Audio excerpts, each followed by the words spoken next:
In the previous video, we looked at an event binding, such as input or blur and a click event. Now, you may be thinking that event.target might not be a great way of doing things. So what we're actually going to do later on in this course is look at Angular Forms.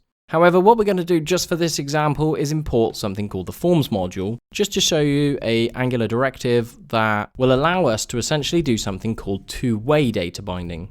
And I want to demonstrate this earlier on, just to give you an idea that you can use one-way data binding and two-way data binding.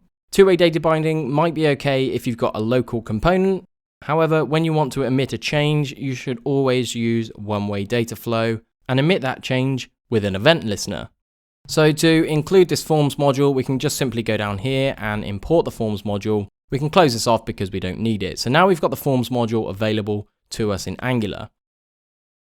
So let's go ahead, and what we'll actually do is change this value binding, because we're actually binding directly to this value property. Instead of this, what we can do is use something called an ng model. Now, ng model comes in various forms. So what we can do is do ng model equals name.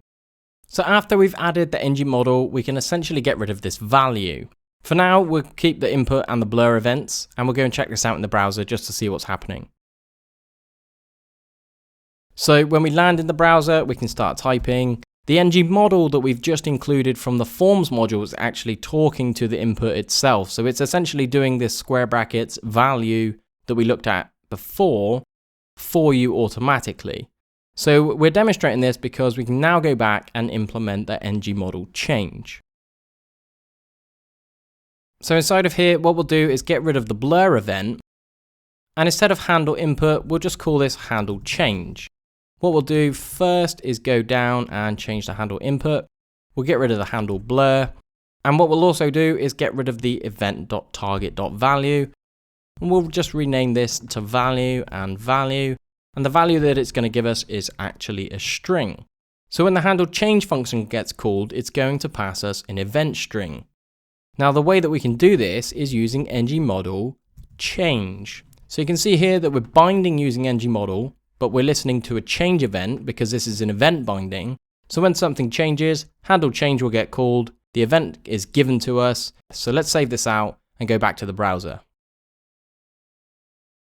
And again, we can go and start typing, and you can see that this two-way data binding is essentially happening.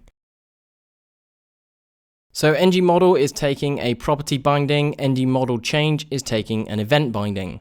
Now, the reason we're demoing this is to demonstrate the two-way data binding. This is technically one-way data binding, which listens to a change via an event, and then we rebind it. So we can actually use the ng model to create an implicit two-way data binding. So what we can do is leave this example with the handle change event and the handle change function here. However, we don't need this line of code if we want to implement two-way data binding with ng model.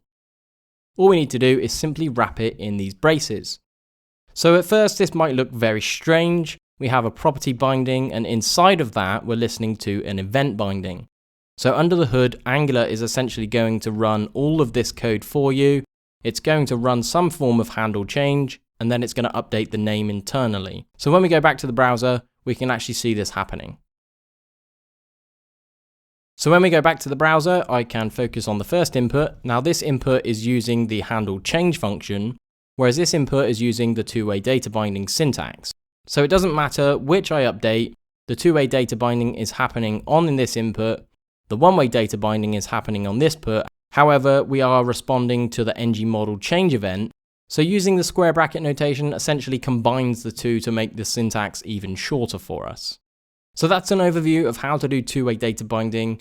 Ideally, you would do this for an input only or a text area, for example, rather than just components itself, because it's much easier to manage your data and the state of a component and a template by using one-way data flow and event binding.